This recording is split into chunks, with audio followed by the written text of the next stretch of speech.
de Dios, Mateo capítulo 13, versículo 34 y versículo 35. Mateo 13, versículos 34 al 35. Parábolas de sabiduría, enseñanzas de Jesús para la vida diaria. Es el tema número 8 de esta serie, la sabiduría. Y leemos la palabra de Dios en Mateo capítulo 13, versículos 34 al 35. Dice la palabra de Dios: todo esto habló Jesús por parábolas a la gente, y sin parábolas no les hablaba, para que se cumpliese lo dicho por el profeta cuando dijo: abriré en parábolas mi boca, declararé cosas escondidas desde la fundación del mundo. En esta serie de la sabiduría, ya estamos en el tema número 8, hemos ido desde el Génesis tratando de pasar por toda la Biblia, extrayendo principios de sabiduría. La semana pasada veíamos el Sermón de la Montaña, de manera, por supuesto, superficial en cuanto a todos los puntos que tiene, tratando de compactarlos en una sola enseñanza. Y estábamos analizando este sermón del Señor Jesucristo. El Señor Jesucristo enseñaba de manera práctica, de manera que todos pudieran entender, pudiéramos nosotros los predicadores imitar esta metodología de enseñanza del Señor Jesús, pero sobre todo el centro del propósito de su enseñanza, y es que los corazones fueran transformados.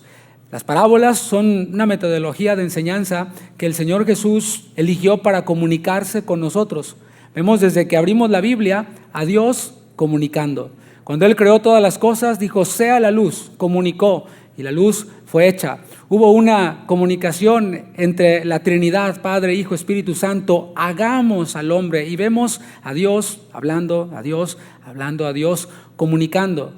Y vemos cómo el Señor Jesús encarnado, el verbo hecho carne, el verbo de Dios, el mensaje de Dios, también comunicó el mensaje divino. Él mismo, siendo el mensaje, también comunicó este mensaje eterno, este mensaje divino, y como dije, eligió las parábolas como un método predilecto para conectar con su audiencia. El propósito era que los que le escuchaban pudieran entender su mensaje, que la gente sencilla pudiera entender su mensaje. No hacía falta ser un erudito, no hacía falta tener conocimiento de filosofía, tener conocimiento de antropología y todo este tipo de cosas para poder entender el mensaje de Jesús. Él vino y de hecho alabó a Dios cuando dijo: Señor, tú has escogido estas cosas ocultas, las has escondido de la gente que cree que sabe mucho y las has revelado a los niños. A nosotros, los que estamos aquí escuchando, que si no nos hacemos como niños, no heredaremos el reino de Dios.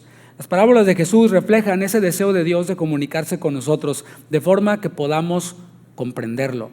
Al igual que en el Sermón del Monte, Jesús articuló allí las bienaventuranzas y muchos otros principios. En las parábolas nos revela el carácter del reino de Dios a través de comparaciones terrenales. Y en el versículo que leímos, Mateo 13 y el versículo 34 y 35, se nos recuerda que Jesús eligió hablar por parábolas no solo para cumplir la profecía, así estaba ya profetizado, sino que lo hizo también para revelar, según el texto bíblico, cosas escondidas desde la fundación del mundo. Cada parábola actúa como un espejo que refleja y que refracta la luz de la sabiduría de Dios en nuestras vidas diarias, en nuestras vidas cotidianas. Y en esta enseñanza vamos a desempaquetar solo 5 parábolas, no se asuste, no vaya a pensar que vamos a ver todas las parábolas en una sola enseñanza, sino imagínense, nos tardamos aquí toda una serie de 20 y tantas enseñanzas, pero hoy hemos elegido el top 5 de parábolas, 5 de ellas, las cuales no solo tienen el propósito de informarnos, porque en realidad no hay mucho que aprender de la enseñanza como tal, son cosas cotidianas y más lo era para ellos, sino más bien cómo todo esto y estos acontecimientos, estas parábolas se pueden aplicar a nuestra vida diaria. De eso se trata, no de información únicamente, sino de transformación en nuestras vidas. Vayamos a la primera parábola, que creo que es el top número 1, el top 1, la más famosa, que es la parábola del hijo pródigo. Vamos a Lucas capítulo 15, versículos 11 al 32. Esta parábola, la parábola del hijo pródigo, es un combo de 3 parábolas. Jesús enseñó 3 parábolas juntas, junto con la parábola del hijo pródigo. Y estoy refiriéndome a la parábola de la moneda perdida. Una mujer que tenía el dinero que le dio su esposo, perdió el dinero y luego encontró ese dinero y hubo gozo. Otra parábola, la parábola de la oveja perdida. Una oveja que se perdió y que fue hallada, y el dueño de esta oveja perdida tuvo gozo por haber hallado a esta oveja perdida. Y dentro de estas dos parábolas, en medio de esas dos parábolas, está la parábola del hijo pródigo. Y estas tres parábolas tienen algo en particular, y es el gozo, diga el gozo. El gozo que se produjo en el dueño de la moneda, de la oveja, y el padre del hijo pródigo. Pero a diferencia de la oveja y a diferencia de la moneda, la parábola del hijo pródigo nos presenta la idea del arrepentimiento. Una moneda no se puede arrepentir, es un objeto inanimado, es un objeto nada más. Una oveja no se puede arrepentir, es un animal que actúa por instintos, que no tiene moral, que bueno, es un animal, es eso, no tiene la capacidad de arrepentirse. Y es en donde queremos centrarnos en esta parábola, en la sabiduría del arrepentimiento. Es sabio arrepentirnos. Podemos ver cómo esta parábola es conocida por todos nosotros. Es de un joven el cual le pide la herencia a su padre, le pide esta herencia de forma anticipada. Algunos dicen que esto fue ya de entrada una grosería, ¿no? Porque es como decirle al papá, papá, no me importa si vives o mueres, yo quiero mi dinero, ¿no? Y bueno, este joven recibe esta herencia, el padre le da esta herencia y el joven por su inexperiencia, el joven por su inmadurez, ¿qué creen que hace? Malgasta todo el dinero. Y sabemos esto, es un patrón que ocurre y lo tenemos, por ejemplo, en lo que se conoce como la maldición de la lotería. Hay este fenómeno de tantas personas que de ser pobres se ganan la lotería o le pegan al gordo, como decíamos en mi país hace años. ¿Y qué hacen con este dinero? Se lo queman en poco tiempo y vienen a estar peor de como estaban antes de ganar la lotería. ¿Por qué? Porque no les costó, porque no lo trabajaron. Fácil vino, fácil se fue. Y este joven recibió este dinero sin haberlo trabajado y así como lo recibió, lo malgastó.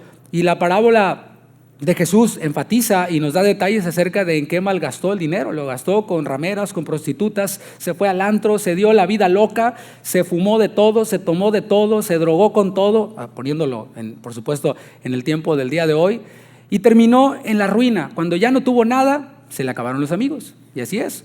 En este mundo es así. Cuando tienes amigos, cuando tienes algo que ofrecer, pues tienes muchas personas alrededor. Cuando estás en necesidad, en vez de tener que ofrecer, sino que más bien necesitas, todos desaparecen, ¿no? Eso es en el mundo.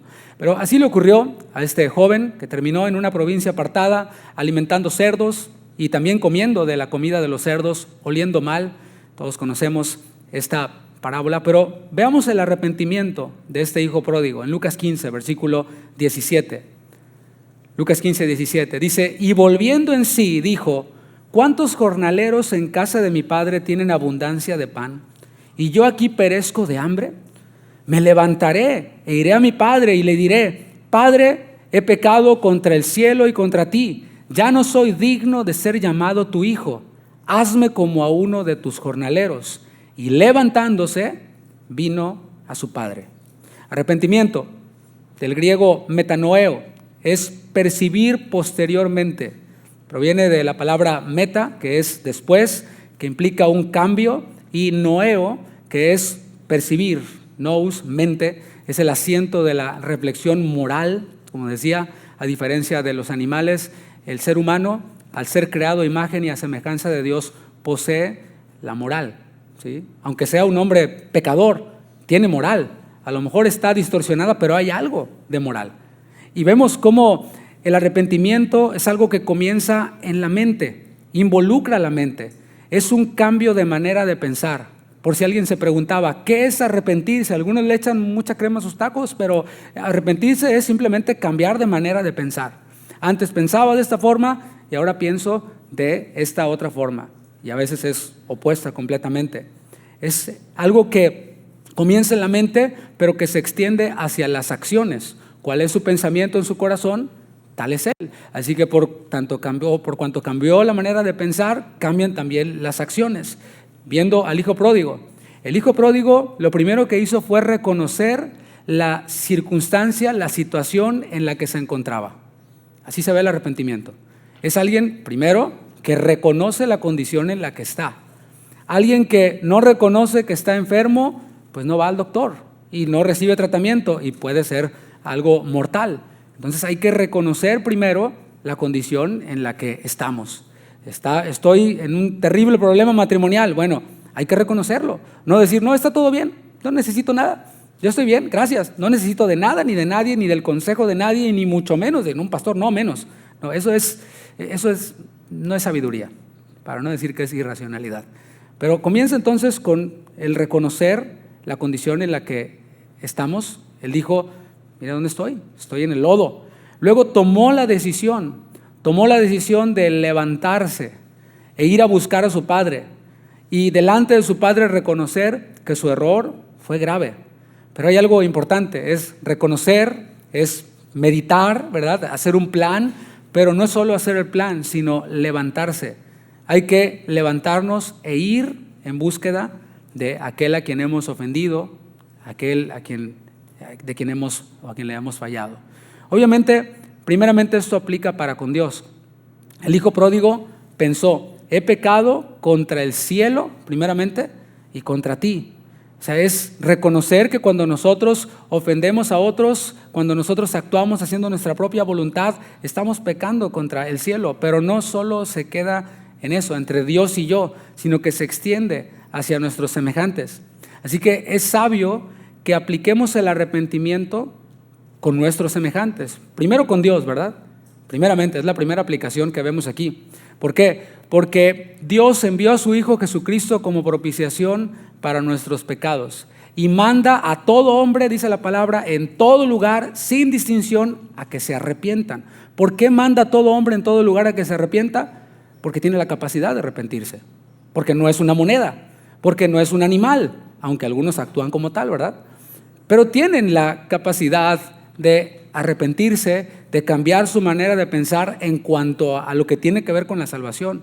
Yo antes pensaba que podía salvarme a mí mismo a través de mis buenas obras, a través de rezos, a través de aquello, pero ahora que he oído el Evangelio, la fe viene por el oír la palabra de Dios. Ahora he entendido que mis esfuerzos son inútiles para ser salvo, que el único esfuerzo que valió la pena es el esfuerzo que Cristo hizo en la cruz del Calvario, y no solo esfuerzo, sino un sacrificio santo. Y el cambiar mi manera de pensar en cuanto a eso hace posible que yo reciba, como dice la palabra, a los que le recibieron, a los que creen en su nombre, Dios les dio la potestad de ser hechos hijos de Dios. Obviamente esto aplica primero para con Dios, pero extendámoslo ahora hacia los semejantes, hacia los demás. Obviamente vemos que hay que analizar el estado de nuestras relaciones interpersonales, viéndolo con los demás, preguntarnos cómo está mi relación con los que tengo más cerca, empezando por ahí. ¿A quién tienes más cerca tú en tus relaciones interpersonales? Si eres casado, a tu esposa, hasta duermen en la misma cama, ¿verdad? O sea, están ahí juntos el uno con el otro. ¿Cómo están mis relaciones o cómo está mi relación con mi cónyuge, con mi esposa, la esposa con el esposo? ¿Cómo está? Y si nos preguntamos esto, pues vamos a hallar respuestas y vamos a encontrarnos con que pues muchas veces hay imperfecciones, hay ofensas, así que no hay que taparnos los ojos ante esa realidad. Hay que reconocer nuestra condición y decir, mi matrimonio necesita ayuda. Yo creo que está todo bien, pero mi cónyuge dice que no. Entonces, bueno, pues hay que hacer algo al respecto. No hay que solamente analizar, reconocer, sino que también hay que tomar la decisión de restaurar. Porque muchos dicen, no, pues sí, yo sé que estamos mal, pero bueno, nadie es perfecto, y ahí nos quedamos. Hay que tomar la decisión de restaurar, pensar sabiamente las acciones que vamos a tomar, pensar sabiamente las palabras que vamos a decir, porque no sé si tú has encontrado o te has encontrado en esta circunstancia en la que dices, ok, me voy a reconciliar con tal persona, y llegas a reconciliarte y termina todo peor de como estaba. ¿Por qué? Porque no elegimos las palabras correctas para reconciliarnos. Porque hablamos de lo necio de nuestro corazón, ¿no? Pero vemos cómo el hijo pródigo ensayó el discurso y dijo, le voy a decir esto a mi padre, he pecado contra el cielo, contra ti, ya no soy digno de ser llamado tu hijo, hazme como uno de tus jornaleros. En ese discurso que él estaba planeando, que él estaba, digamos, ensayando, iba implícito la humildad. De decir, bueno, ya llegó el jefe, ya llegó el hijo pródigo, a ver aquí. No, pues, Señor, vengo con humildad, o Padre, vengo con humildad. Y esa es la actitud que debemos tomar a la hora de reconciliarnos con alguien. Una actitud de humildad, no de demandar, sino de reconocer mis responsabilidades. Yo he pecado. ¿Te fijas? No llegó, es que mi hermano siempre le dieron lo mejor, es que esto, que no, yo he pecado contra el cielo, contra ti. Pero no solo hay que hacer un plan y elegir las palabras apropiadas, sino que hay que ir al terreno de la acción, levantarnos y hacer lo que planeamos hacer, ir con una actitud humilde, asumiendo nuestra culpa, reconociendo todo eso que hayamos planeado. Ahora, el resultado del arrepentimiento, ¿cuál es, mis hermanos? El resultado de la humildad, de la restauración, ¿saben cuál es? Es el gozo que viene luego de haber sido restaurada la relación. Así como en la vida eterna, cuando nosotros tenemos vida eterna, venimos a ser parte de un reino de justicia, paz y gozo en el Espíritu. De la misma manera, cuando hay humildad, cuando hay restauración, cuando hay perdón, venimos a entrar a una esfera de gozo. Y así es como Dios desea restaurarnos y desea restaurar también nuestras relaciones, pero es necesario que seamos sabios y que nos arrepintamos. Vayamos a la segunda parábola, en Lucas capítulo 18, versículo 4. Lucas 18, y se trata de la parábola de la viuda y del juez injusto. Esta parábola, desde un inicio de la parábola, nos dice de qué trata. Trata acerca de la necesidad de orar siempre y no desmayar, como dice al principio. A diferencia de otras enseñanzas, esta historia se centra en la persistencia y en la fe en la justicia de Dios, incluso cuando las circunstancias parecen desalentadoras. Y todos hemos estado en circunstancias así, en donde no parece que haya esperanza, no parece que vaya a cambiar el asunto. Bueno, la palabra de Dios, Jesús mismo a través de esta parábola nos enseña a no desmayar, nos enseña a persistir.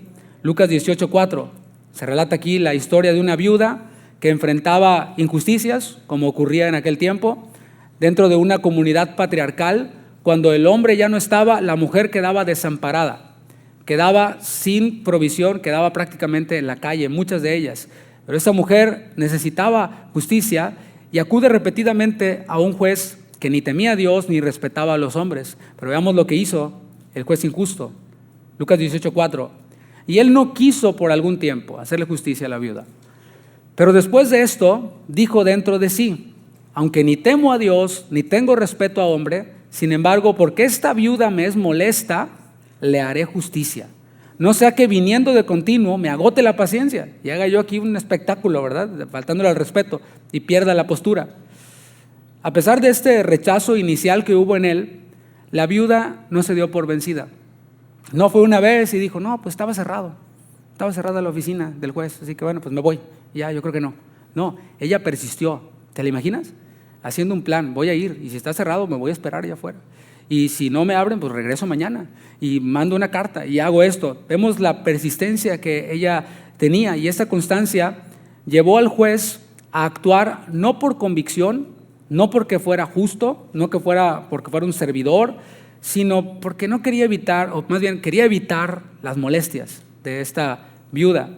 Y a través de esta historia, Jesús nos ilustra la importancia de la persistencia en todas las áreas de nuestra vida, comenzando por la persistencia en la oración, y enfatizando Jesús que, a diferencia de este juez injusto, que no temía a Dios ni tenía respeto por los hombres, Dios nuestro Padre, a quien nosotros oramos y a quien insistimos en nuestra oración, Él sí es justo. ¿Cuántos dan gracias a Dios por eso? Dios no es un juez injusto como los jueces terrenales, es un juez justo, y además nos ama para ponerle la cereza en el pastel. La actitud de esta viuda resalta la enseñanza de que la oración eficaz del justo puede mucho. Estoy hablando de lo que dice la palabra, de que la oración persistente es esencial para nosotros los creyentes. No es solo orar por cumplir con un ritual o decir en mi agenda de gimnasia bíblica, orar, check. ¿Sí? Leer la Biblia, check. ¿Qué leí? ¿Qué entendí? Nada, pero ya leí. Sino nos habla acerca de esta oración que es consciente, que es sabia, que es persistente, y que la oración que es así es también efectiva delante de Dios, como dice la palabra. La persistencia es una virtud sabia que se valora incluso hasta en el mundo. Te doy un par de ejemplos de personas que fueron persistentes. Por ejemplo, tenemos a Tomás Alva Edison, conocido como uno de los inventores más prolíficos, revolucionarios, quien inventó la bombilla eléctrica. Se dice que intentó miles de veces antes de que tuviera la fórmula exitosa para la bombilla. Y él es muy conocido por la frase: no he fracasado 10,000 veces, he encontrado 10,000 formas que no funcionan. Y esto nos habla acerca de esa persistencia, la cual le llevó a ser uno de los inventores que quedaron para la historia. Otra historia de persistencia tenemos a Abraham Lincoln, quien enfrentó muchos reveses políticos, muchos fracasos, pero después de perder varias elecciones, logró ser elegido presidente en 1860. Y su persistencia causó que él pudiera liderar la nación a través de la guerra civil y también ser parte de la abolición de la esclavitud. Así que vemos ahí dos ejemplos de persistencia en el mundo que podemos ver que es una virtud sabia.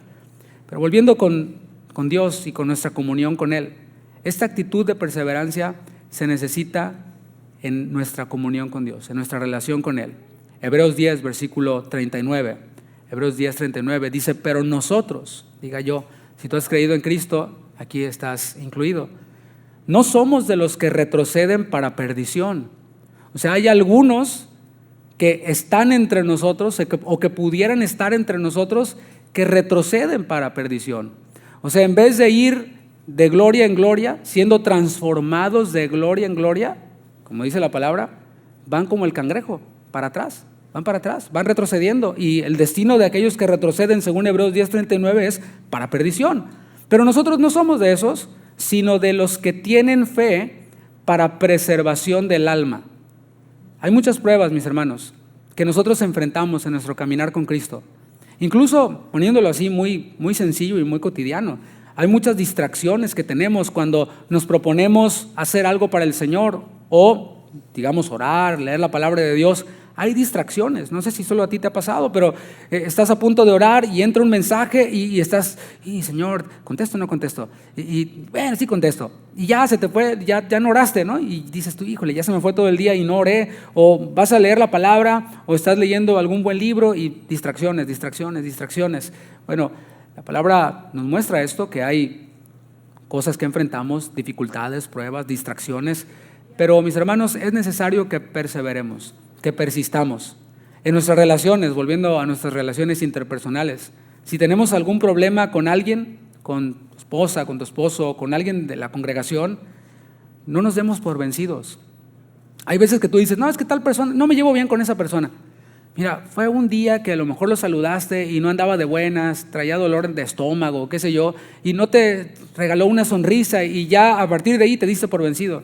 Y dices, no, esa persona es bien, quién sabe cómo, ¿no? Y pones ahí, le pones una etiqueta y dices, esa persona es bien, quién sabe cómo, no voy a hablar con ella. Nos damos por vencidos muy fácilmente. Seamos persistentes para arreglar lo que sea necesario, para tratar de llevar una buena relación con todos. También todos pasamos por situaciones en donde la justicia o la sanidad o cualquier cosa que le hayamos pedido al Señor se ve lejano. No sé si te ha pasado a ti. Has estado orando por algo al Señor y lo ves lejano, cada vez más lejano. Y en vez de que haya una respuesta según tú, pues ahí como que se ve perdido el asunto, ¿no? Esto ya es caso perdido. Bueno, hay que tomar igual la decisión de persistir, como esta viuda que Jesús está usando para enseñarnos. No importa cuán desalentadoras sean las circunstancias. A veces nos damos por vencidos por una vez que no recibimos respuesta. No, yo ya oré y no pasó, así que bueno, Dios dice que no. No, mis hermanos. Si no hay respuesta, ¿saben qué significa eso? Que no hay respuesta. O sea, hay que esperar a que haya respuesta. Y Dios puede decir que sí o Dios puede decir que no. Y cuando nosotros tengamos la respuesta de Dios, ya sea un sí o sea un no, entonces dejamos de orar. Y esto aplica para todas las áreas. Yo sé que a lo mejor algunos de aquí se han tomado para torcer el asunto y decirle a Dios, tengo un cheque en blanco y tú dame lo que yo te pido y lo decreto 1, 2, 3. Bueno, no estamos hablando de eso. Estamos hablando de lo que Jesús está enseñando. Jesús enseñó acerca de pedir al Señor, persistir en la oración hasta tener una respuesta.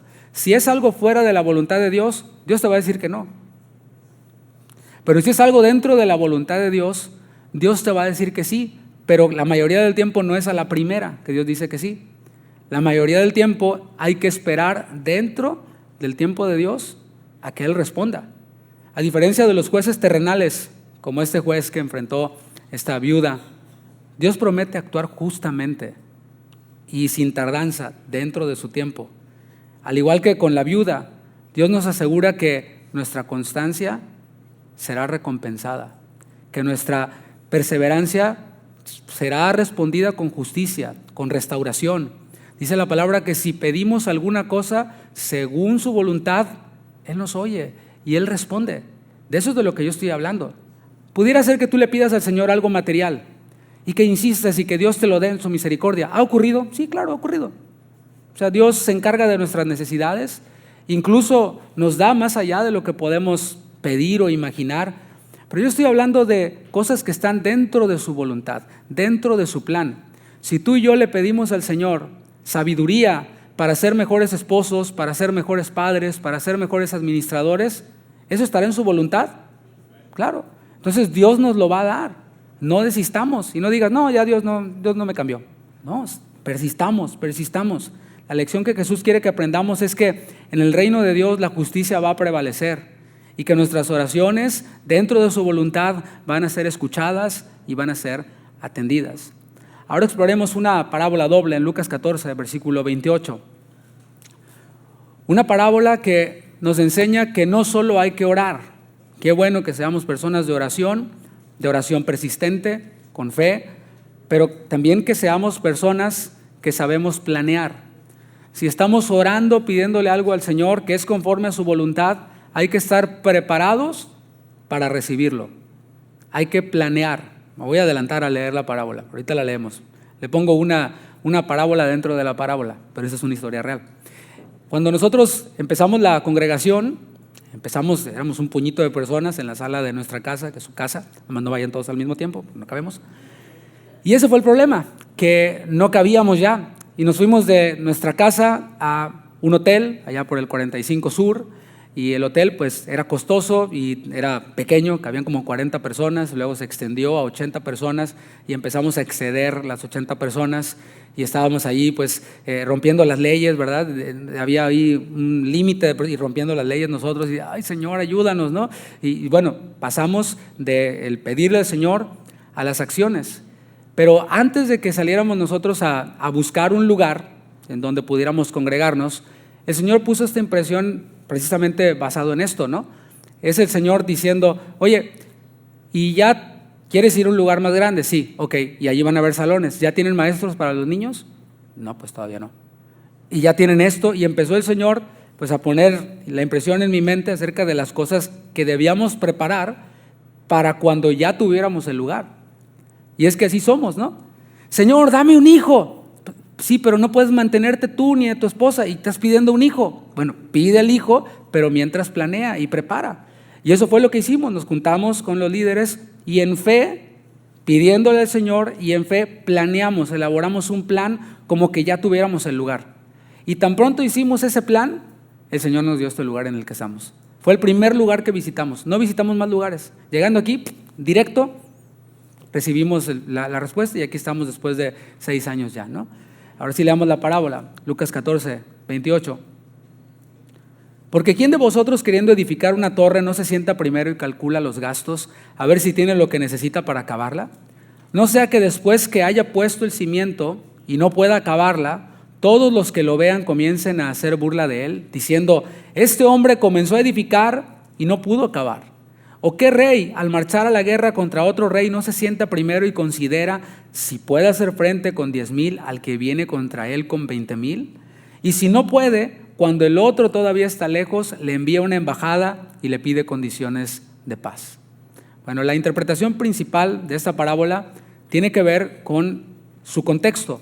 Y es que Jesús sabía que habían muchas personas que le seguían, habían multitudes que le seguían. ¿Por qué? Porque muchos veían en Jesús a un líder político que los iba a liberar de la esclavitud, del imperio romano, y habían tantas injusticias y ellos veían en Jesús esto, ¿no? Un líder político que iba a traer salud y que iba a traer prosperidad económica. Así lo veían. Pero Jesús, sabiendo que estaban estas multitudes, se dirige a ellos y a sus discípulos también y les enseña a través de esta parábola que hay que calcular el costo del discipulado. ¿Sí? No estamos hablando aquí de salvación, Esto de lo que habla Jesús acerca de calcular el costo, acerca de todas las dificultades que vienen por seguir a Jesús, no es un requisito para la salvación. El requisito para la salvación es la fe, es creer en Jesucristo. No es ser obediente o aquello o portarte bien, no, es creer en lo que Jesús hizo. Y Jesús los llevó a la realidad de que su reino no era de este mundo. Ahí muchos se pudieron decepcionar. Entonces tu reino no es de este mundo. Entonces Jesús no es como que me va a dar todo lo que yo le pida y nomás con que yo lo decrete. No. Si yo predicara eso, pues se llenaría el lugar, como muchos lugares en donde se predica eso se llena. Y Jesús hizo lo mismo, fue claro y dijo, mi reino no es de este mundo.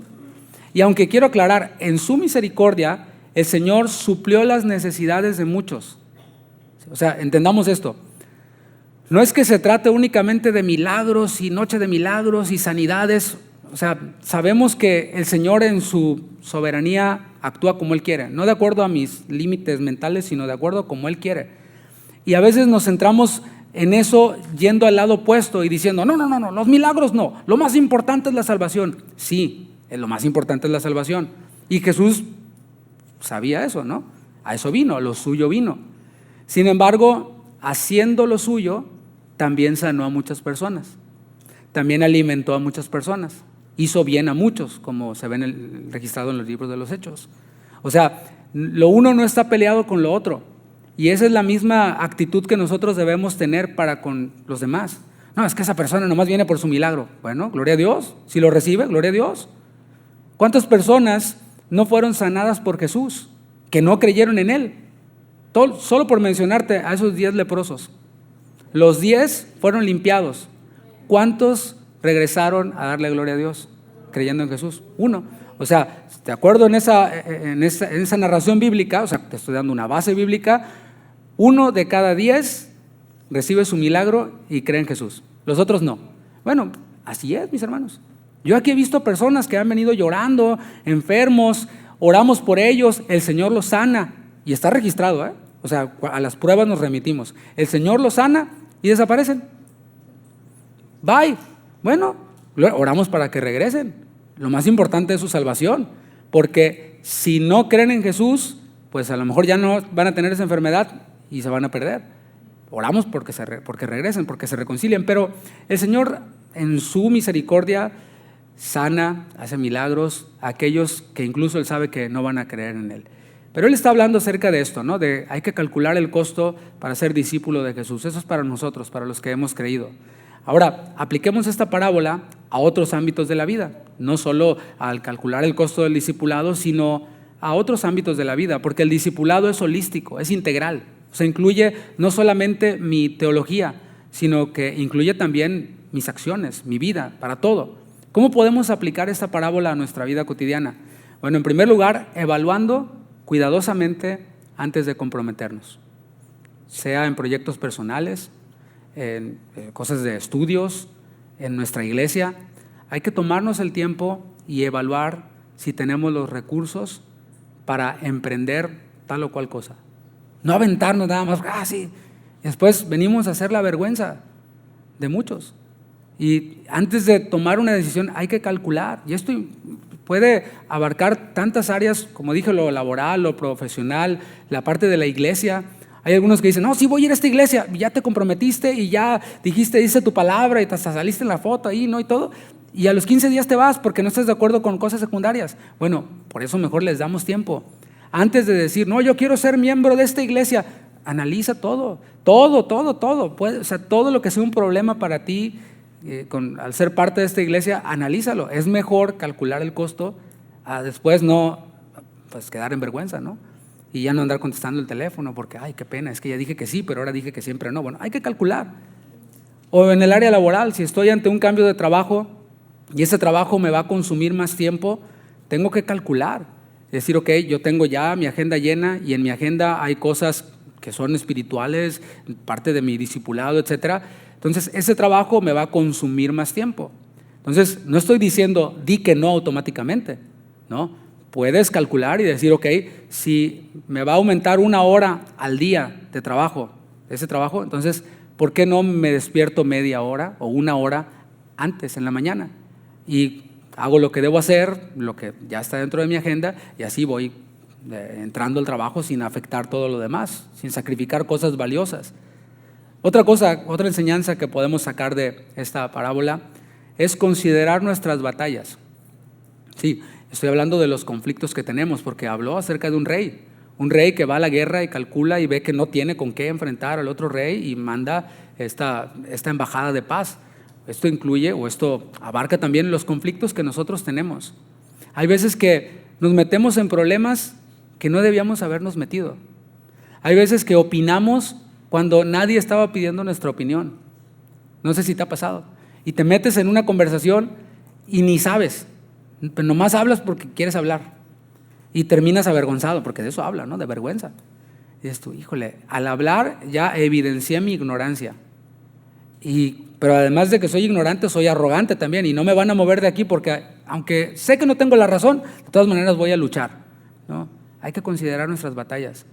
Hay que estar dispuestos a hacer las paces con aquellos con los que estamos enemistados, para evitar que esto escale a un conflicto mayor.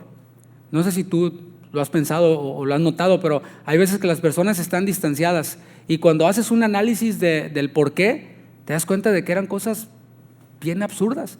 Pero ¿en qué momentos escaló hasta el punto en el que las personas se odian a muerte? Bueno, en el momento en el que pues, no calcularon, en el momento en el que no hicieron lo posible por enviar esa embajada de paz. Esta parábola también puede aplicar en la planificación de nuestra vida espiritual, ¿sí? En esta caminata que tenemos nosotros con Dios, en ese caminar con Dios, hay que cuidadosamente planificar, asegurándonos de que estamos edificando sobre una fundación sólida, sobre la palabra de Dios. Asegurarme de que estoy edificando sobre las sanas palabras del Señor Jesucristo y no sobre ideas preconcebidas de otras personas, que pueden ser respetables, etcétera, pero ¿y qué conmigo? Y ir a la palabra y decir, yo sé que estoy edificando sobre el fundamento que es Cristo. Seguir a Cristo en serio nos va a costar. Es de lo que habló Jesús. Nos va a costar el cortar o deshacernos de actividades que no contribuyen con nuestra edificación. El cristiano de verdad, el que sigue a Cristo en serio, no dice esto es malo o es bueno, ¿sí? Ay, es que esto es bueno o es malo, pastor.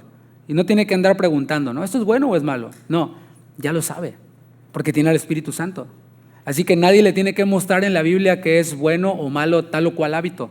A ver, muéstramelo en la Biblia, ¿no? O sea, nadie te lo tiene. Tú tienes al Espíritu Santo y el Espíritu Santo te da o te trae convicción de pecado y te da ese testimonio de, así como te da testimonio de que eres hijo de Dios, te da testimonio de que lo que estás haciendo destruye en vez de edificar.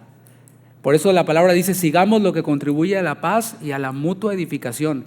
El maduro, el que sigue a Cristo en serio, escoge lo mejor, desecha lo malo, retiene lo bueno y de lo bueno extrae lo mejor. Es un cazador de tesoros espirituales.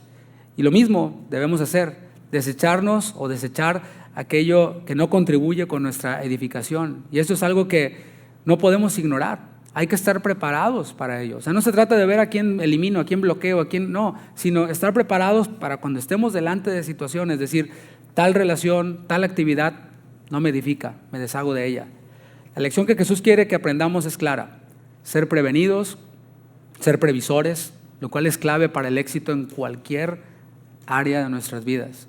Y nos invita a reflexionar, a planificar con sabiduría, asegurándonos de que nuestros esfuerzos no sean en vano. Qué triste es trabajar y después darse cuenta de que todo lo que hicimos no sirvió para nada y tener que derribar todo lo que trabajamos. Ahora consideremos la parábola del buen samaritano, también otra de las más conocidas, Lucas 10, versículo 25. Y antes de meditar en la parábola, déjenme darles un poquito de contexto. Es importante el contexto, lo que se dijo antes, para entender bien el propósito de la parábola. Lucas 10, 25, ahí está el contexto.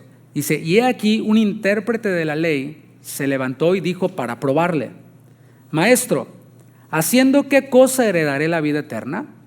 Él le dijo, ¿qué está escrito en la ley? ¿Cómo lees? O sea, Jesús lo refiere a las Escrituras. ¿Cómo lees? Es que en las Escrituras está Jesús. Él dijo, las Escrituras dan testimonio de mí. Versículo 27, aquel respondiendo dijo, amarás al Señor tu Dios con todo tu corazón y con toda tu alma y con todas tus fuerzas y con toda tu mente. Lo comprimió todo. Y a tu prójimo como a ti mismo. Y le dijo, bien has respondido, haz esto y vivirás. O sea, ahí ya se puso complicado el asunto. Porque no podemos hacer esto sin la ayuda de Dios. Es imposible hacer esto sin el Espíritu Santo en nosotros. Dice la palabra que nosotros le amamos porque Él nos amó primero a nosotros. Y el Espíritu, Romanos 5:5, mora en nuestro corazón. Ha derramado, ¿sí?, en nuestro espíritu su amor, el amor de Dios. Así que de lo recibido nosotros le damos. Por eso le dice Jesús, haz esto y vivirás. Pero Él, en vez de preguntar y de reconocer, no puedo, ¿cómo? ¿Sí? Y así ser guiado a la gracia, dice, queriendo justificarse a sí mismo, dijo a Jesús, ¿y quién es mi prójimo? Ahí está, la gracia contra las obras, la gracia contra la ley. Aquel que quiere vivir bajo la ley tendrá que torcer la ley para aparentar que la cumple. Pero en la gracia tenemos todo lo necesario para obedecer a Dios. Jesús responde con la historia de un hombre que fue atacado por ladrones, que fue dejado ahí tirado en medio del camino. Pasó un sacerdote, el cual conocía la ley, el cual sabía de este mandamiento de amar al prójimo como a nosotros mismos. Pero él dijo, eso no es mi prójimo, y siguió de largo, al verlo como samaritano. Pasó también un levita, el cual estaba habilitado para servir en el templo, y estaba habilitado y su función era dejarlo todo listo para que el sacerdote pudiera oficiar, para que pudiera ofrecer sacrificios, para que hiciera todo esto. Pero el levita ya iba tarde, ya le había ganado el sacerdote, debía ser al revés. El levita tenía que estar allí para prepararlo todo para el sacerdote, pero el sacerdote iba y atrás el levita. Así que dijo, no me puedo detener, me van a poner en disciplina o algo así, ¿no? Dijo, no es mi prójimo, no pasa nada, siguió de largo. Pero hubo un samaritano que por razones culturales debía ser el último en siquiera pensar ayudar a este judío. Pero él se detuvo y tuvo una compasión extraordinaria. Lucas 10:34. Y acercándose, vendó sus heridas, echándoles aceite y vino y poniéndole en su cabalgadura, lo llevó al mesón y cuidó de él. Otro día, al partir, sacó 2 denarios y los dio al mesonero y le dijo, cuídamele y todo lo que gastes de más yo te lo pagaré cuando regrese. ¿Quién pues de estos 3 te parece que fue el prójimo del que cayó en manos de los ladrones? Él dijo, el que usé de misericordia con él. Entonces Jesús le dijo, ve, haz tú lo mismo. O sea, Jesús siempre diciéndole, no se trata nomás de que sepas la información correcta, ve y hazlo. Y si no sabes cómo hacerle, pregunta y llegarás, ¿no? En esta parábola el samaritano demuestra la sabiduría de entender este mandamiento, de amar al prójimo, no como una norma legalista, porque la norma legalista es, hay que amar al prójimo, ok, ¿cómo le hago para no amar al prójimo? O para aparentar que amo al prójimo. Tú me caes bien, eres mi prójimo. Tú me caes mal, no eres mi prójimo y no te tengo que amar, hasta te puedo aborrecer, eres mi enemigo. Y creamos barreras culturales, sociales, etc. Ese samaritano, al ver la necesidad, no solo sintió lástima. No sé si el sacerdote sintió lástima, no sé si el levita sintió lástima, no dice la parábola si lo sintieron, pero no hicieron nada. Y ese samaritano no solo sintió compasión, de él sí se nos dice que sintió compasión, pero no solo se quedó en los sentimientos, sino que fue a las acciones, actuó correctamente. Curó las heridas del hombre, lo llevó a un lugar seguro, en su propia montura, pagó por su cuidado continuo. Y la sabiduría aquí se manifiesta en esta capacidad de convertir la compasión en acciones concretas, las cuales alivian el sufrimiento de otros. Este acto del samaritano de ayudar a un judío, que no se podían ver entre sí, muestra la sabiduría de reconocer la dignidad de cualquier ser humano. Cualquier ser humano, sea del color que sea, del partido que sea, de la religión que sea, fue creado a imagen y a semejanza de Dios. Posee dignidad, ¿no crees? Es una persona valiosa por la que Cristo derramó su sangre, que Él de tal manera amó al mundo, a la raza humana. ¿Cómo podemos aplicar esto a nuestra vida? Bueno, podemos aplicarlo en el punto de la compasión. ¿Qué tan compasivos somos nosotros? No que tanto sé de la Biblia, qué bueno, hay que saber, hay que crecer, hay que memorizar, gloria a Dios. Pero ¿cómo se ve eso en mi vida? ¿Qué tan compasivo soy? Nos desafía a actuar cuando vemos a otros en necesidad, sin importar nuestras expectativas, sin importar nuestros prejuicios. A menudo escucho a personas que dicen, vengo de una iglesia en donde el pastor ni me saludaba y en donde eran bien abusivos conmigo y en donde nadie me ayudó, estuve en necesidad y nadie me ayudó. Ok, pues qué mala onda. Pero ¿y tú? ¿Qué tan compasivo eres? ¿Has llegado a otra iglesia? Bueno, ¿qué tan compasivo estás siendo? Eso es a lo que nos llama el Señor. No quién es mi prójimo y quién no, sino cómo yo puedo ser prójimo para los demás. Primera de Juan 3:17 dice, pero el que tiene bienes de este mundo y ve a su hermano tener necesidad y cierra contra él su corazón, ¿cómo mora el amor de Dios en él? Hijitos míos, no amemos de palabra ni de lengua, sino de hecho y en verdad. Eso es lo que nos desafía a hacer el apóstol Juan, quien era el discípulo amado. También esta parábola nos enseña a ir más allá de las normas sociales, de las normas culturales, porque esta sociedad en la que vivimos a veces parece que nos da licencia para menospreciar a algunos, y hoy lo estamos viviendo más que nunca. Ahora resulta que todos los latinos somos criminales, que todos los latinos somos esto y aquello, y bueno, aunque de que los hay, ¿sí? No todos lo somos, y muchos somos víctimas de prejuicios. Y muchos somos víctimas de discriminación y somos etiquetados. Es hispano, es borracho, maneja borracho. Y recibimos un montón de etiquetas. Y eso no está padre, ¿verdad? No es justo. Pero ¿y qué de nosotros? ¿Acaso no también nosotros etiquetamos a los de otras razas o a los de otros países? Pues no nos gusta que nos hagan, pero nos gusta hacer, ¿me explico? Y eso es a lo que el Señor nos está desafiando, a ir más allá. Y no solo a ver a las personas como seres humanos, como creación de Dios, a imagen y a semejanza de Dios, sino ir más allá y extenderles nuestra ayuda, extender nuestra misericordia. Si nosotros le preguntamos y le pedimos al Señor, esa es una de las oraciones que Dios responde sí o sí. Señor, te pido que pongas en mi camino a alguien a quien yo pueda hacerle misericordia. Dios lo va a poner. Eso hizo el hombre conforme al corazón de Dios.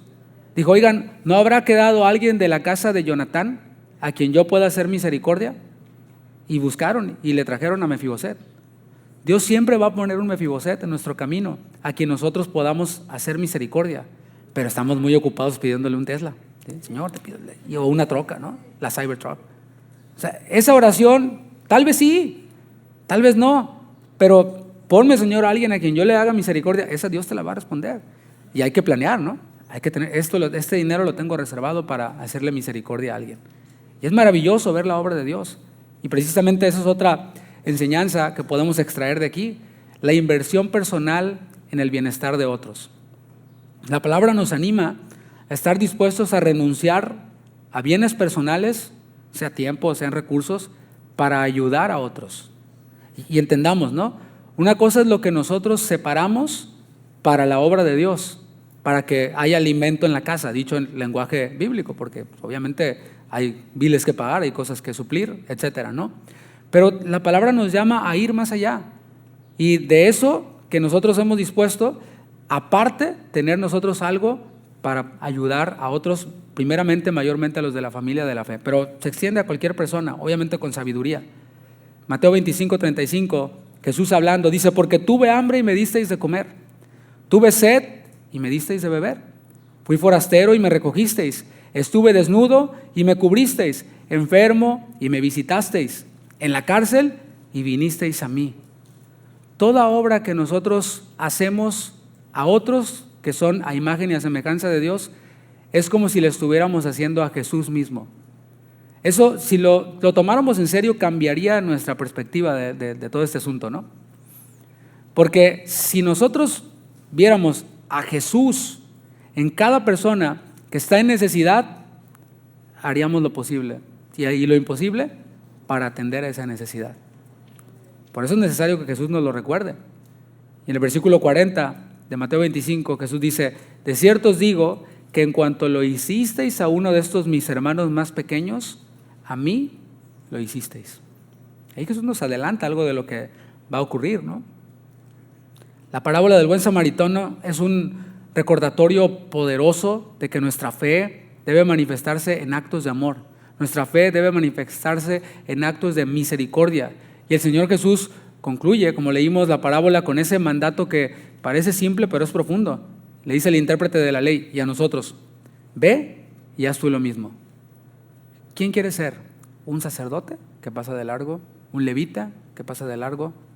¿O un samaritano que hace misericordia?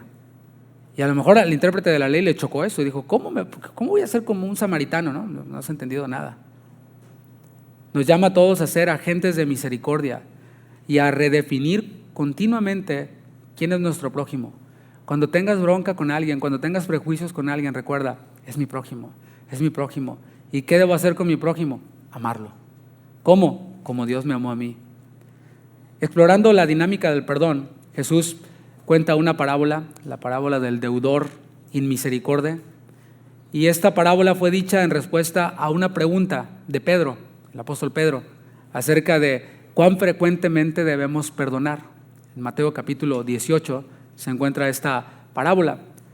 En el contexto, Jesús habló este poderoso principio de perdón, de restauración que debe haber entre nosotros los discípulos, y es: si tu hermano peca, repréndele estando tú y él solos.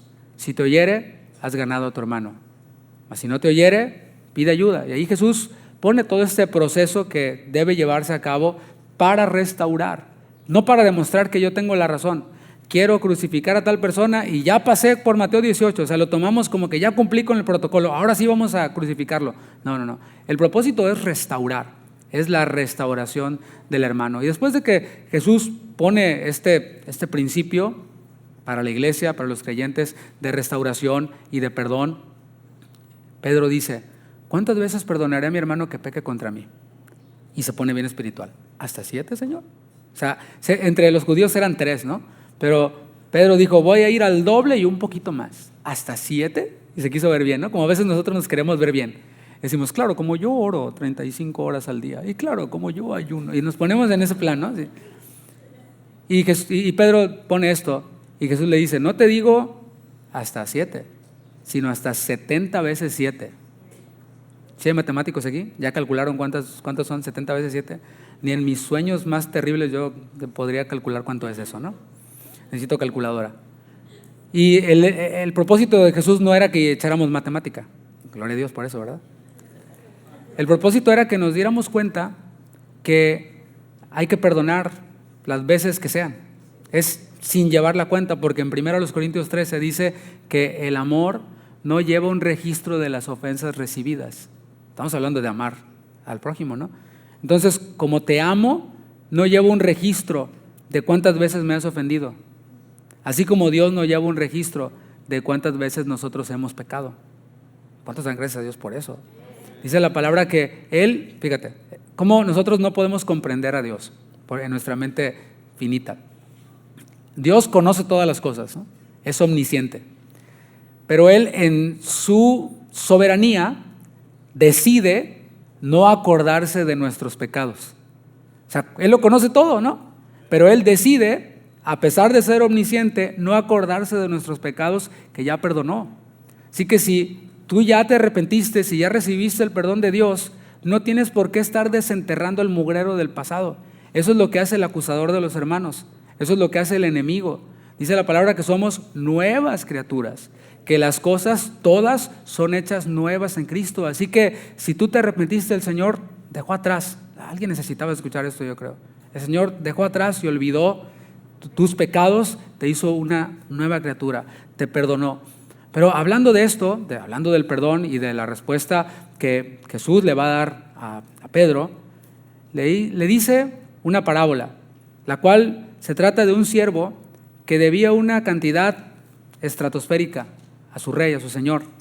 Una suma que ni en toda su vida trabajando horas extra iba a poder pagar. Pues el rey es movido a misericordia y le perdona la deuda por completo. Ya no me debes nada. Y así Jesús estaba ilustrando la generosidad de Dios hacia nosotros. Él, como dije, se olvida de nuestros pecados, nos hace nuevas criaturas, nos restaura. Sin embargo, este mismo siervo que fue objeto del perdón, de la misericordia de este rey, saliendo de allí se encuentra con otro que le debía una lanita, una morrayita, a comparación de todo lo que le habían perdonado a él. ¿Y saben qué hace? Elige no perdonar esa deuda menor. Y no solo elige no perdonar, sino que es cruel con esa persona que le debía poquito a comparación de lo que le habían perdonado a él. Mateo 18:29. Entonces su consiervo, postrándose a sus pies, le rogaba diciendo: ten paciencia conmigo y yo te lo pagaré todo. Mas él no quiso, sino fue y le echó en la cárcel hasta que pagase la deuda. Y ahí está la crueldad. Afuera de la cárcel podía trabajar y pagarle, pero se nota que no le interesaba que le pagaran. Lo que le interesaba era hundir más a esa persona. ¿Por qué? Versículo 32. Porque ahí vemos cómo uno de los consiervos estaba observando todo. Vio toda la escena. Vio cómo a este le perdonaron la deuda impagable. Vio cómo este salió de allí y le cobró y echó a la cárcel al que le debía muy poco. Estaba observándole todo y le informó al rey. Versículo 32. Entonces, llamándole su señor, le dijo: siervo malvado, toda aquella deuda te perdoné porque me rogaste. ¿No debías tú también tener misericordia de tu consiervo como yo tuve misericordia de ti? Entonces su señor, enojado, le entregó a los verdugos hasta que pagase todo lo que debía. Así como él actuó, así también su señor actuó con él. Y en el versículo 35, el Señor interpreta la parábola, lo cual me hace más fácil el trabajo, para no meterme en estar especulando. Jesús la interpreta y dice: así también mi Padre Celestial hará con vosotros si no perdonáis de todo corazón cada uno a su hermano sus ofensas. ¿A quién estaba hablando Jesús? A ver, ¿quién se acuerda? ¿Quién preguntó cuántas veces debo perdonar a mi hermano? A Pedro. O sea, era un discípulo, ¿no? No vamos a cuestionar si era salvo o no, Pedro, ¿verdad? Por supuesto. La sabiduría de esta parábola se manifiesta al entender que nuestro perdón no debe tener límites, que debe reflejar el perdón ilimitado que Dios nos ha otorgado. Aquí me estoy ahorrando consejería matrimonial, para los que tienen a su pareja. ¿Cuántas veces debo perdonar a mi esposo que deja salpicado el espejo de pasta? ¿Hasta 7? ¿7 años, pastor? No. Ya borra tu lista, tu registro de cuántas veces la regó con eso. Ya. Gracias, hermanos varones, se dice gracias, Bueno. ¿Cuántas veces debo perdonar a mi esposa que no me tenía listo el lonche o la comida cuando regresé cansado de trabajar? ¿Hasta 7? No, hasta 70 veces 7. Así que ahí está, ya estamos igual, ya estamos parejos.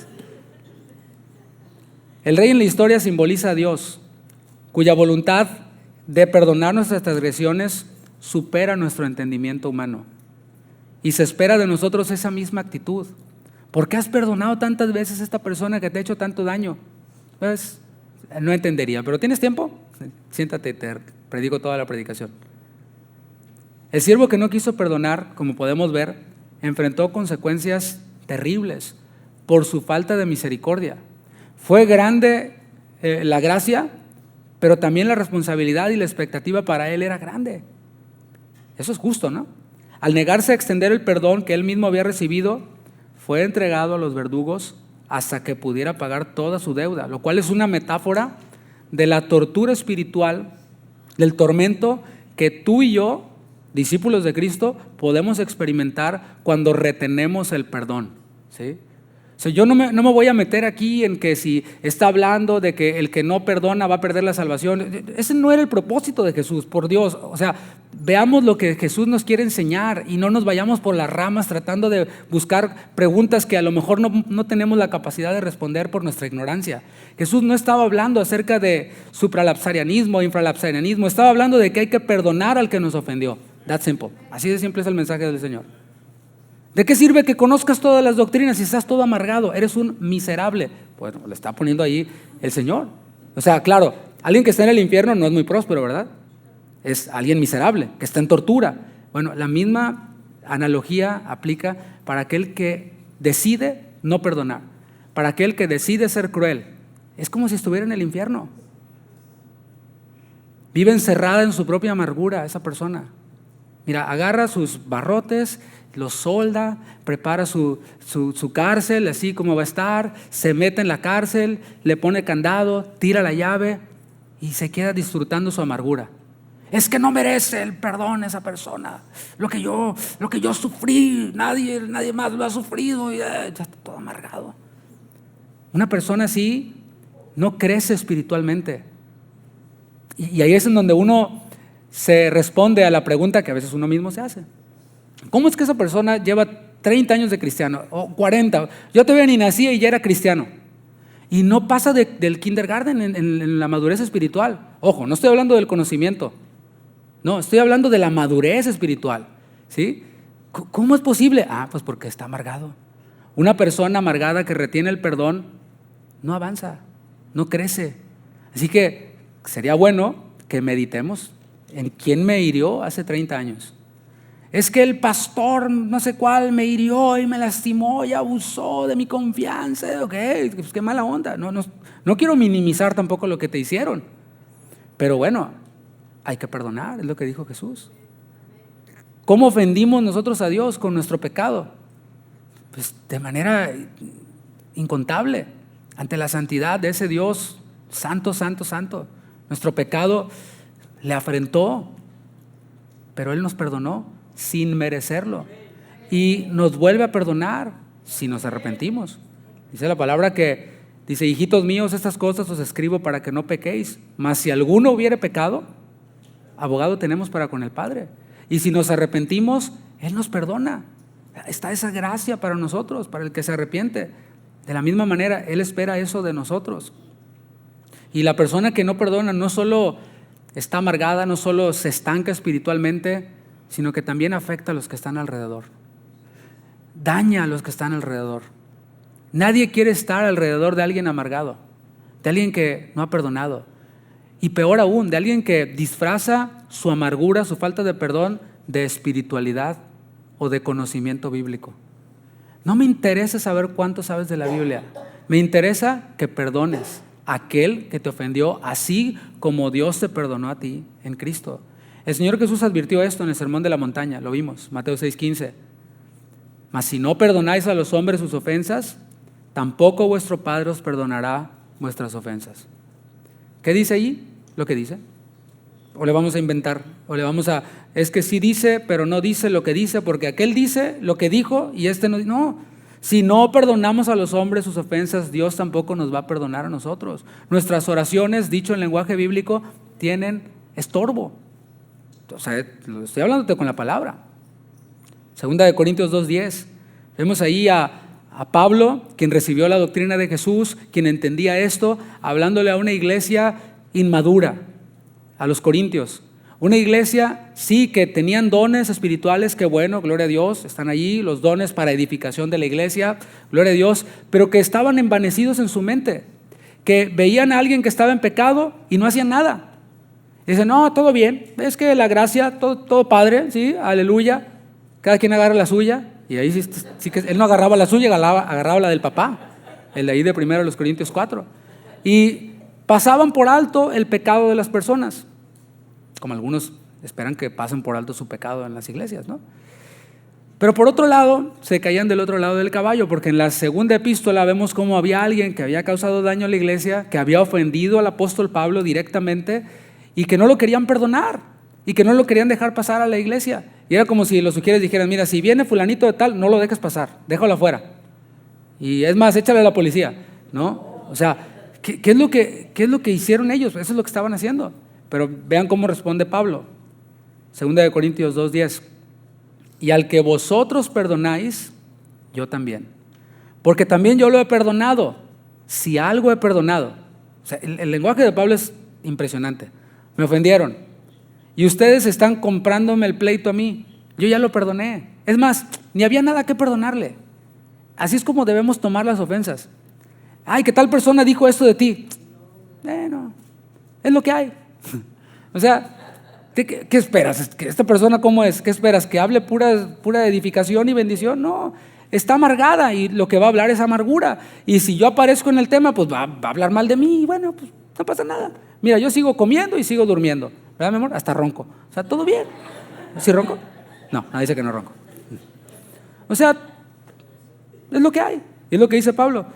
He perdonado, si algo he perdonado, pero dice, por vosotros lo he hecho en presencia de Cristo. Sepamos que Cristo mora en nosotros, como lo estamos viendo en Colosenses. Y si mora en nosotros, ¿tú crees que Él vea lo que hacemos? ¿Tú crees que Él no sepa lo que pensamos? Yo puedo decir, no, si yo ya perdoné, pastor, ya, aleluya, Dios más lo bendigo, pero por dentro el Señor sabe.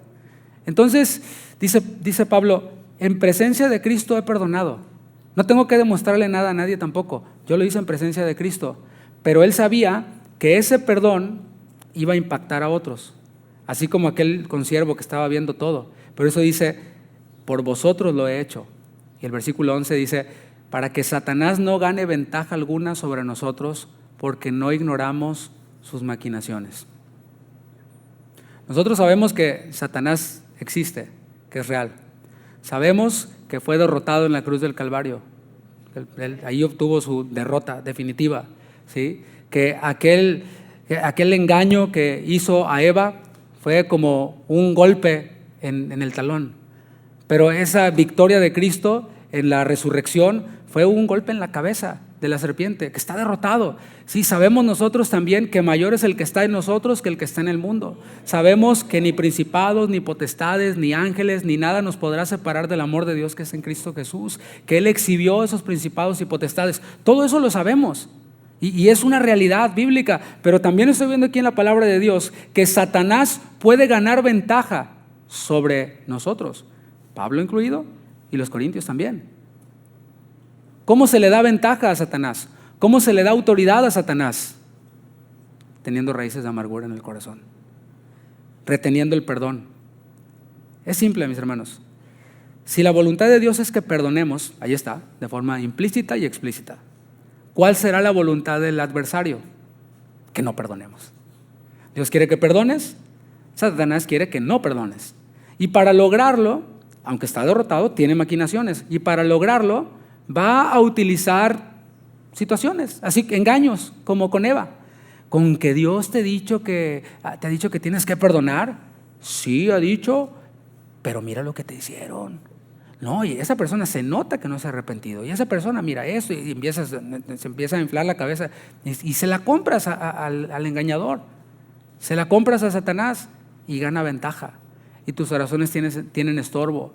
Y no maduras y no creces y toda esta miseria de la que hemos hablado previamente. Ahora, aplicándolo a nuestra vida, cuando otros necesiten nuestro perdón, no pensemos si la persona lo merece. Eso es lo último en lo que debes pensar. Es que no se lo merece, pastor. De acuerdo contigo, tú tampoco te merecías el perdón de Dios. Reflexionemos constantemente en ese perdón que recibimos de Dios. Y por eso cuando nosotros alabamos, adoramos al Señor, lleva ese objetivo, no solo de llenar un tiempo de cantar, sino que podamos reflexionar en ese perdón que recibimos del Señor. Como cantábamos hace un momento, gracias por tu sangre preciosa derramada en esa cruz, que me salvó, que me limpió. O sea, estamos cantando esa realidad. ¿Para qué? Dios no necesita escucharnos, la verdad, Él es Dios.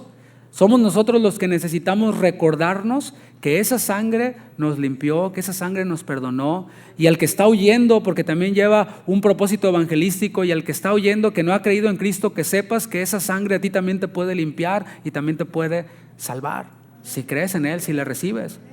No olvidemos también que hay consiervos que nos están mirando. Allá afuera nos están mirando. Nuestros hijos nos están mirando. Nuestros hijos ven que aquí levantamos las manos y gracias por tu sangre preciosa y aleluya, y ellos nos oyen en el coche. A veces creemos como que nuestros hijos las orejas las tienen tapadas, no sé, y hablamos bajito. No, pues desgraciados, sí.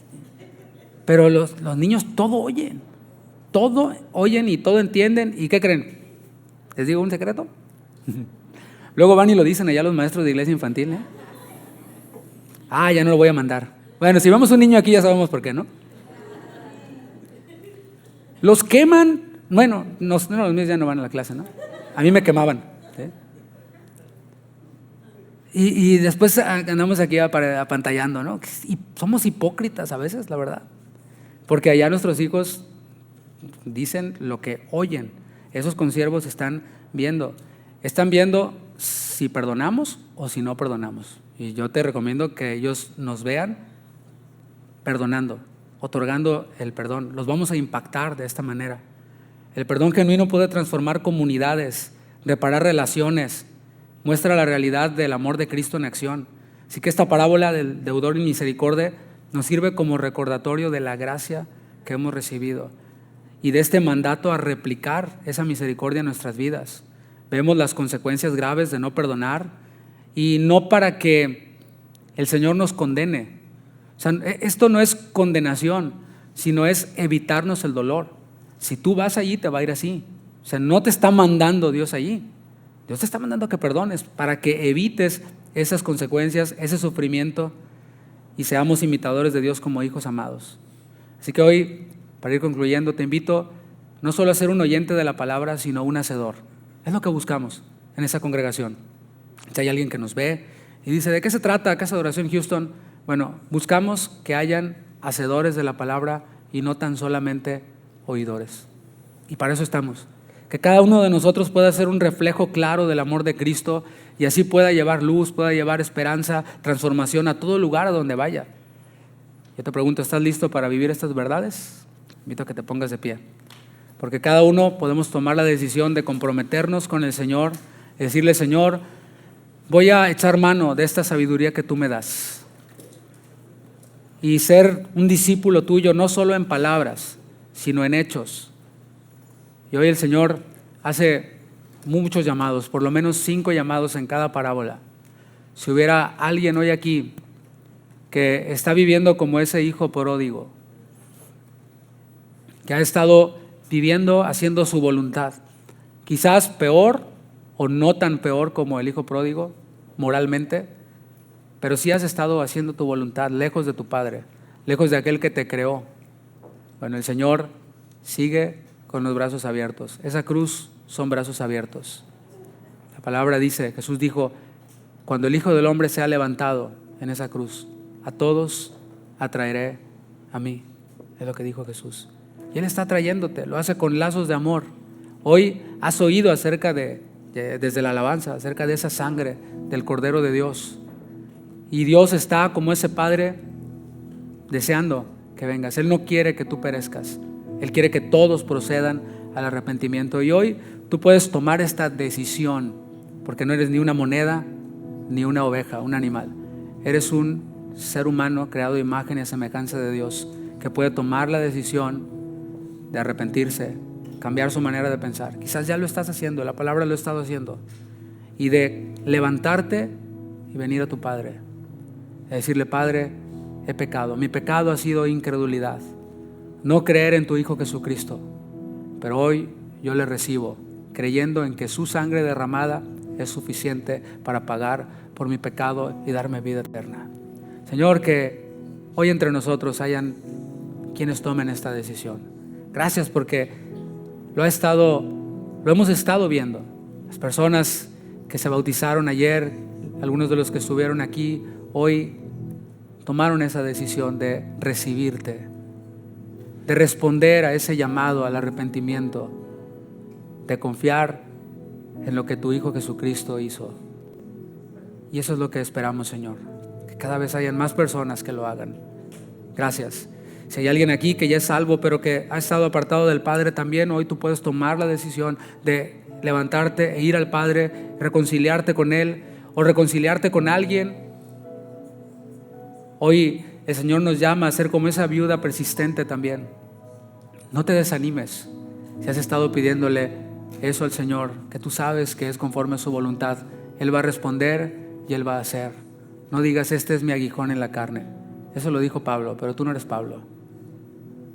El Señor dice en su palabra que Él responde a aquellos que persisten. Así que no te des por vencido. Quizás tú has estado orando por la salvación de un hijo, has estado orando por la salvación de tu cónyuge, de alguien en tu familia, y has estado insistiendo. Dios te dice, no desistas. Muchos aquí han visto ya esa oración cumplida.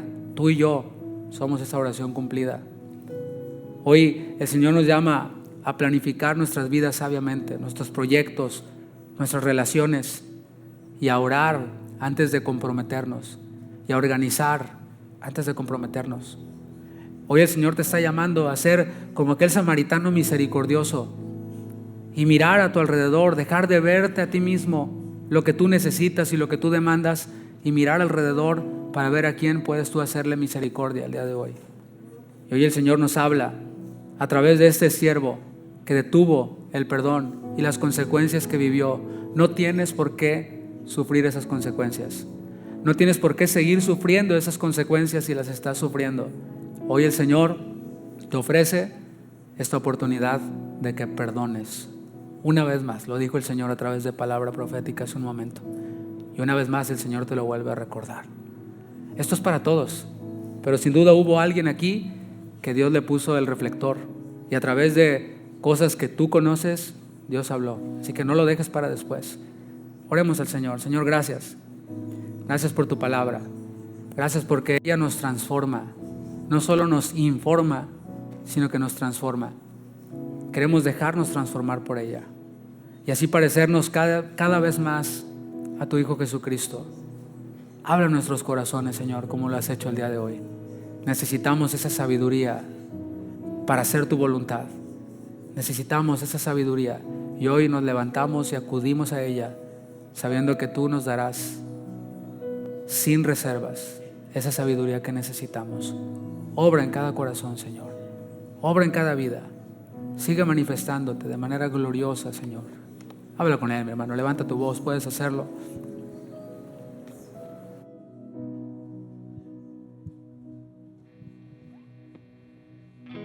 El gran amor del Señor nunca se acaba. Su compasión nunca se agota.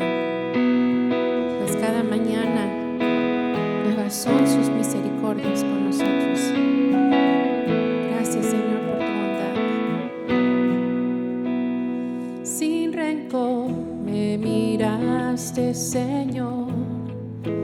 Sin merecer me amaste a mí. Tu pureza me vistió. Hoy tu hijo soy. Incondicional tu perdón, gozo eterno a mi corazón. Me diste, Señor, sin tener lo que hacer, me amaste. Amor sublime, amor perfecto, nunca terminará, por siempre será inagotable, inmutable. Así es tu amor, Señor, mi Dios de perdón.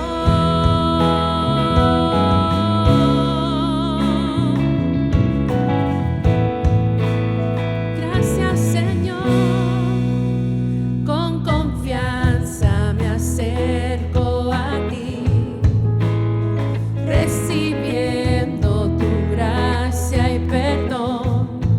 No hay más condenación.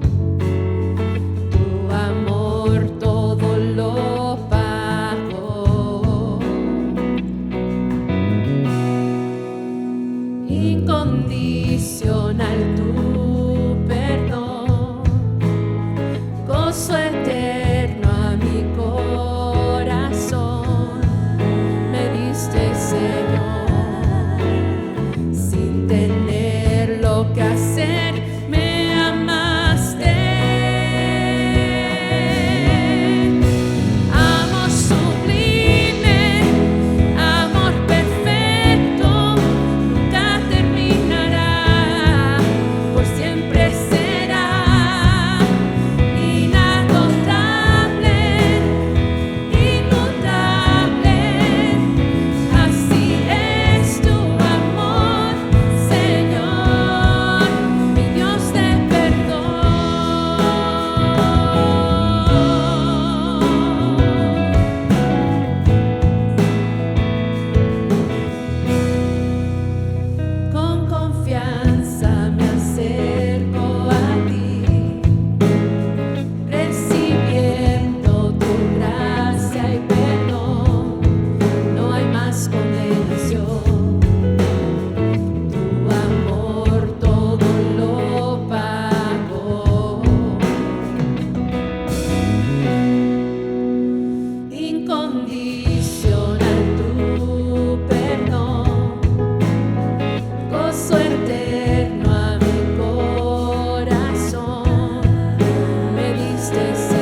hermoso amor.